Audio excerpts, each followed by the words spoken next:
Assalamualaikum warahmatullahi wabarakatuh. Perkenalkan, kami dari kelompok 7 akan membahas materi yang berjudul akuntansi transaksi ZIS atau zakat infak sedekah dan pinjaman kad, yang beranggotakan saya sendiri, Septiadi, dan rekan saya Sulfiani dan Nisa Dwi Rahmayanti. Saya akan menjelaskan pertama yaitu tentang zakat. Definisi zakat. Zakat secara terminologi berarti kegiatan memberikan harta tertentu yang diwajibkan Allah Subhanahu wa taala dalam jumlah dan perhitungan tertentu untuk diserahkan kepada orang-orang yang berhak. Zakat menurut istilah fikih Islam adalah sejumlah harta tertentu yang wajib dikeluarkan dari kekayaan orang-orang kaya atau the have untuk diserahkan kepada orang-orang yang berhak menerimanya menurut aturan-aturan atau syariat Allah Subhanahu wa taala. Adapun pembagian zakat terbagi menjadi dua sumber dana zakat, yaitu satu, zakat dari dalam entitas bank syariah, dan yang kedua, zakat dari pihak luar entitas bank syariah atau termasuk zakat dari nasabah. Kemudian ada fungsi zakat. Satu, bagi yang berzakat berfungsi sebagai berikut. Satu, melaksanakan kewajiban sebagai seorang muslim dan sebagai tanda ucapan syukur kepada Allah Subhanahu wa taala. Kemudian mensucikan harta yang diamanahkan Allah Subhanahu wa taala, dan yang ketiga menghilangkan sifat kikir dan tamak. Lanjut. Kemudian yang kedua, bagi sosial berfungsi sebagai berikut. Satu, meringankan hidup bagi fakir dan miskin. Yang kedua, menumbuhkan sikap persaudaraan antar muslim. Kemudian memberikan ketentraman bagi orang-orang yang baru memeluk agama Islam. Kemudian menunjang suksesnya pembangunan sarana umat Islam, mengurangi kejahatan dan masyarakat, dan yang terakhir meningkatkan tingkat kesejahteraan masyarakat. Adapun tujuan zakat yaitu satu, mengangkat derajat fakir miskin dan membantunya keluar dari kesulitan hidup serta penderitaan. Kedua, membantu pemecahan permasalahan yang dihadapi mustahik. Yang ketiga, membentang dan membina tali persaudaraan sesama umat Islam. Keempat, menghilangkan sifat kikir. Kelima, membersihkan sifat dengki dan iri atau kecemburuan sosial. Keenam, menjembatani jurang pemisah antara yang kaya dengan yang miskin. Tujuh, mengembangkan rasa tanggung jawab sosial pada diri seseorang, terutama pada mereka yang mempunyai harta. Delapan, mendidik manusia untuk berdisiplin, menunaikan kewajiban dan menyerahkan hak orang lain yang ada padanya, atau pedoman zakat. Dan yang sembilan, sarana pemerataan pendapatan atau rezeki untuk mencapai keadilan seseorang. Lanjut. Akuntansi dana zakat. Berikut akan disajikan ilustrasi kasus yang terkait dengan pengumpulan dana penyaluran dana zakat. Pada laporan keuangan tahun 20 XA, saldo dana zakat Bank Syariah Peduli adalah sebesar 15 juta rupiah. Berikut adalah transaksi yang terkait dengan dana zakat pada Bank Syariah Peduli tahun 20 XB. Yaitu ada 15 Januari 20 XB diterima dari Bapak Rahmat secara tunai sebesar 3 juta rupiah. Kemudian 13 Maret 20 XB diterima zakat dari Bapak Tarik secara tunai sebesar 12 juta rupiah. Kemudian di 17 Maret 20 XB disalurkan tunai dana zakat kepada masyarakat miskin sebesar 12 juta rupiah. Kemudian 1 April 20 XB diterima zakat perniagaan Bank Syariah Peduli selama 20 XB sebesar 50 juta rupiah. Di 2 Mei 20 XB diterima via rekening tabungan zakat dari jamaah pengajian BUMN sebesar 10 juta rupiah. Kemudian di 7 Mei 20 XB disalurkan dana zakat kepada ustadz yang berdakwah di pedalaman Pulau Kalimantan sebesar 10.500.000 rupiah. 16 Agustus 20 XB diterima dana zakat penghasilan dari nasabah giro sebesar 20 juta rupiah via rekening nasabah. Kemudian 25 September 20 XB disalurkan tunai dana zakat pada orang miskin 65 juta rupiah. Kemudian 30 November 20 XB disalurkan tunai dana zakat kepada mu'alaf sebesar 2 juta rupiah. 15 Desember 20 XP disalurkan tunai dana zakat kepada Ibnu Sabil sebesar 500.000 rupiah. Dan yang terakhir 27 Desember 20 XB ditransfer honorarium amil sebesar Rp500.000 ke rekening tabungan Bapak Abdi, petugas penyaluran bantuan dana zakat infak dan sodako. Lanjut.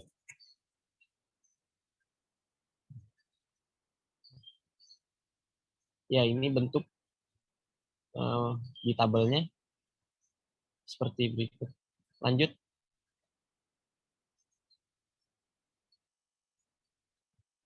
Terus,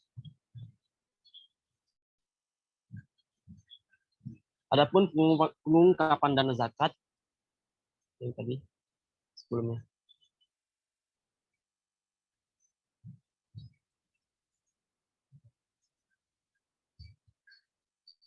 Ya, pengakuan dan pengukuran untuk pengungkapan dana zakat. Hal yang harus diungkapkan terkait dana zakat antara lain sumber dana zakat yang berasal dari internal bank, sumber dana zakat yang berasal dari eksternal bank, kebijakan penyaluran zakat, proporsi dana yang disalurkan untuk masing-masing entitas, pengelola zakat yang diklasifikasikan menjadi pihak berelasi dan pihak ketiga. Lanjut. Definisi infak dan sedekah. Infak menurut terminologi artinya mengeluarkan harta karena taat, patuh dan cinta kepada Allah Subhanahu wa taala dan sebagai wujud rasa syukur atas nikmat atau rezeki yang telah diberikan Allah Subhanahu wa taala kepada dirinya. Sedangkan pengertian sedekah adalah segala pemberian atau aktivitas yang bertujuan untuk mengharap pahala dari Allah Subhanahu wa taala.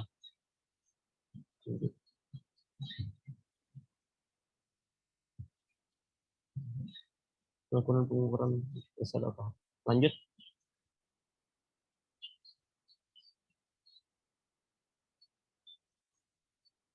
Baik, untuk melanjutkan definisi KER, saya akan serahkan pada rekan saya yaitu Silviani.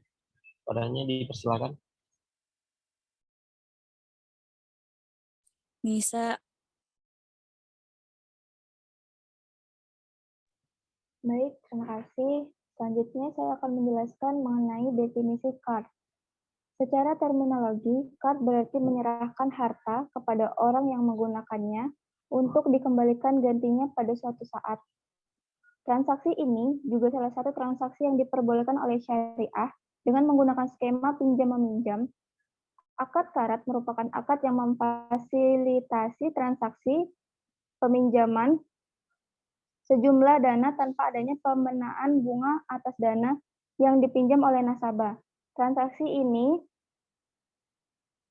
dasarnya bersifat sosial karena tidak diikuti dengan pengembalian keuntungan dari dana yang dipinjamkan.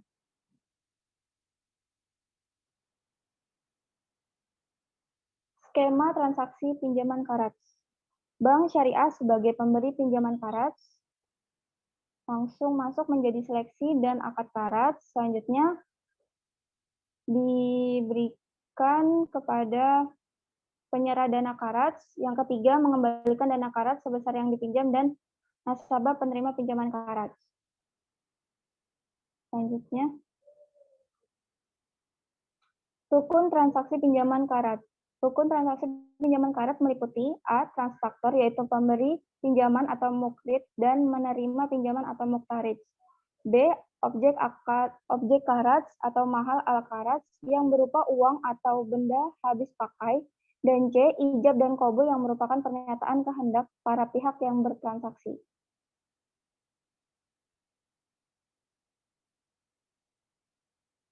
Pengawasan syariah transaksi pinjaman karat. DPS dalam menjalankan tugasnya menyatakan pendapat tentang kesesuaian operasional bank syariah melakukan berbagai pengujian terkait transaksi pinjaman karat. Pengujian tersebut antara lain meneliti apakah pembiayaan yang diberikan berdasarkan prinsip karat tidak dipergunakan untuk kegiatan yang bertentangan dengan prinsip syariah. Selanjutnya memastikan bahwa bank telah memberikan kelonggaran waktu yang cukup kepada nasabah untuk melunasi kewajibannya dalam hal nasabah tersebut mengalami kesulitan keuangan akibat penurunan usaha.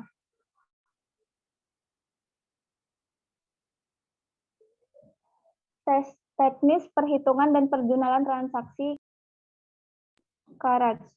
Berikut akan disajikan suatu kasus dengan menggunakan skema pinjaman karat dengan sumber dana intern bank. Bapak Hartanto yang bekerja pada sebuah bank syariah meminjam kepada bank syariah tersebut dengan skema qaraj untuk membayar uang masuk sekolah anaknya di perguruan tinggi. Pinjaman qaraj ini menggunakan dana intern bank. Informasi terkait akad yang disepakati adalah sebagai berikut. Jumlah pinjaman sebesar 1 juta rupiah, lama pinjaman 4 bulan, biaya administrasi 10.000. Yang pertama, teknis perhitungan pinjaman qaraj. Dalam transaksi pinjaman qaraj terdapat beberapa perhitungan yang harus dilakukan oleh bank syariah, yaitu perhitungan angsuran per bulan. Angsuran per bulan sama dengan total piutang neto dibagi jumlah bulan pelunasan. Angsuran per bulan 1 juta rupiah dibagi 4 bulan, hasilnya 250.000 rupiah.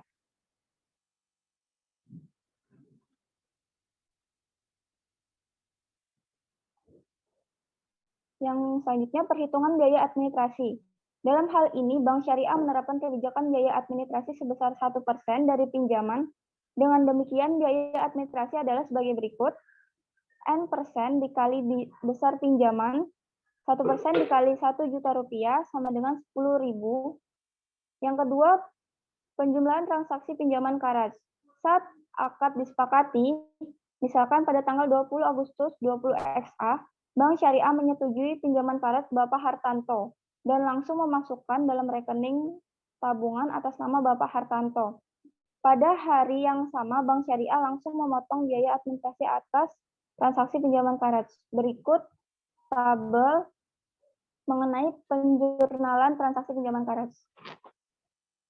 Selanjutnya, materi akan dijelaskan oleh teman saya.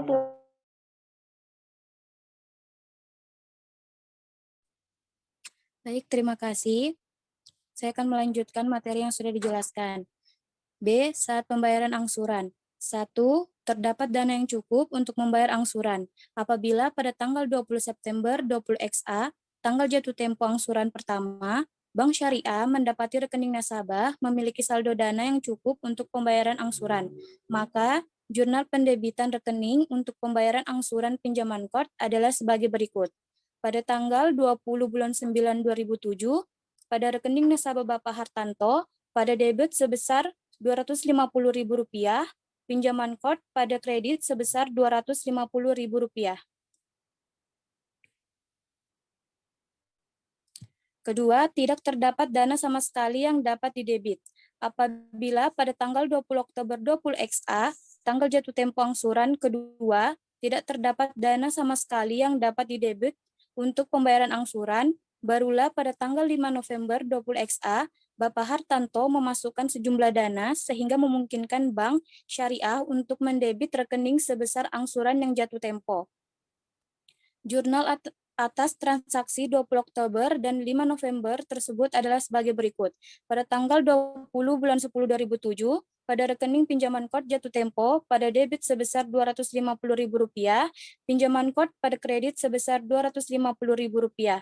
Pada tanggal 5 bulan 11 2007, pada rekening nasabah Bapak Hartanto, pada debit sebesar Rp250.000, pada kredit pinjaman qard jatuh tempo pada kredit sebesar Rp250.000.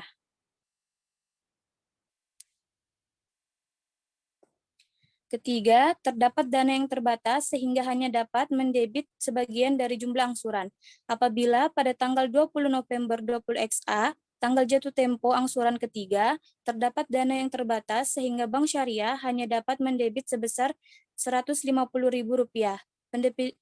Pendebitan berikut baru dapat dilakukan pada tanggal 10 Desember 20 XA, setelah Bapak Hartanto memasukkan sejumlah dana sehingga memungkinkan Bank Syariah untuk mendebit sisa angsuran yang belum didebit rekening oleh bank. Jurnal atas transaksi 20 November dan 10 Desember tersebut adalah sebagai berikut.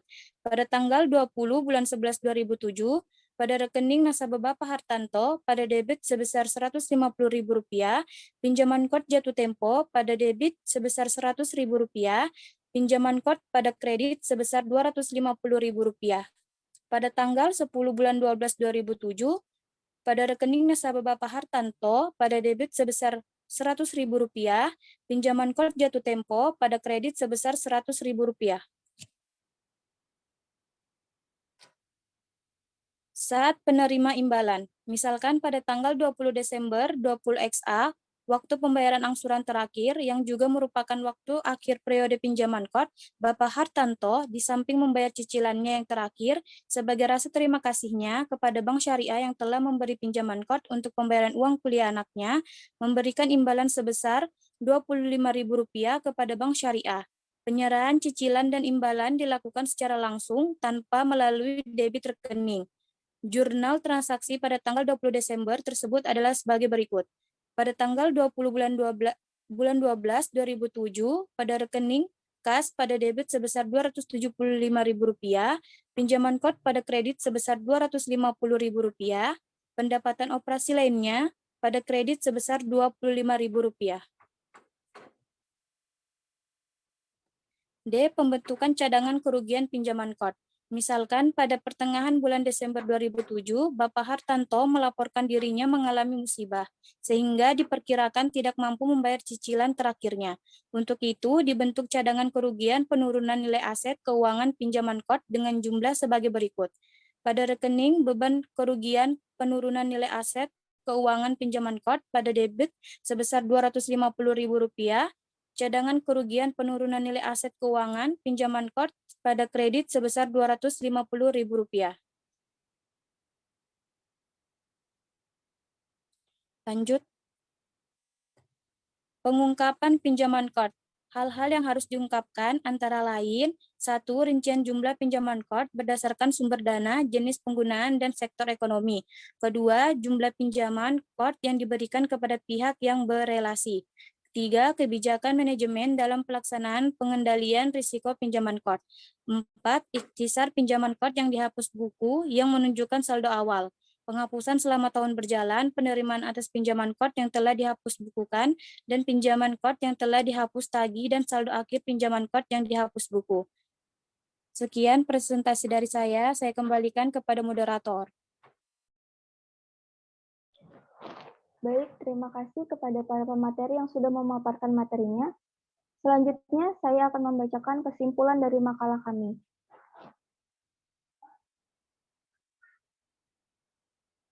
Dari pembahasan di atas, maka terdapat beberapa hal yang menjadi kesimpulan, yaitu zakat adalah sebagian harta yang wajib dikeluarkan oleh wajib zakat atau muzaki untuk diserahkan kepada penerima zakat atau mustahik.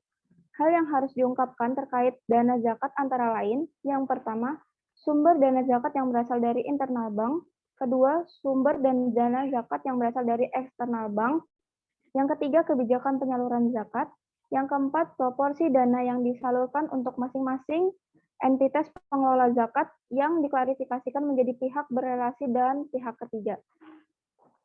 Penerima infak atau sedekah diakui pada saat kas atau aset non-kas diterima dan diakui sebagai penambah dana infak atau sedekah terikat atau tidak terikat sesuai dengan tujuan pemberiannya. Jika diterima dalam bentuk kas, diakui sebesar jumlah yang diterima, tetapi jika dalam bentuk non-kas, sebesar nilai wajar aset. Untuk penerima aset non-kas dapat dikelompokkan menjadi aset lancar dan aset tidak lancar. KARD merupakan transaksi yang diperbolehkan oleh syariat dengan menggunakan skema pinjam-meminjam. Akad KARD merupakan akad yang memfasilitasi transaksi peminjaman sejumlah dana tanpa adanya pembebanan bunga atas dana yang dipinjam oleh nasabah. Baik, kami dari kelompok 7 mengucapkan terima kasih. Semoga apa yang disampaikan oleh pemateri pada hari ini dapat bermanfaat bagi kita semua. Selamat menjalankan ibadah puasa, semoga ibadah kita hari ini diberikan kemudahan dan kelancaran. Mohon maaf jika ada kesalahan kata dan perbuatan yang tidak berkenan. Wassalamualaikum warahmatullahi wabarakatuh. Waalaikumsalam warahmatullahi wabarakatuh.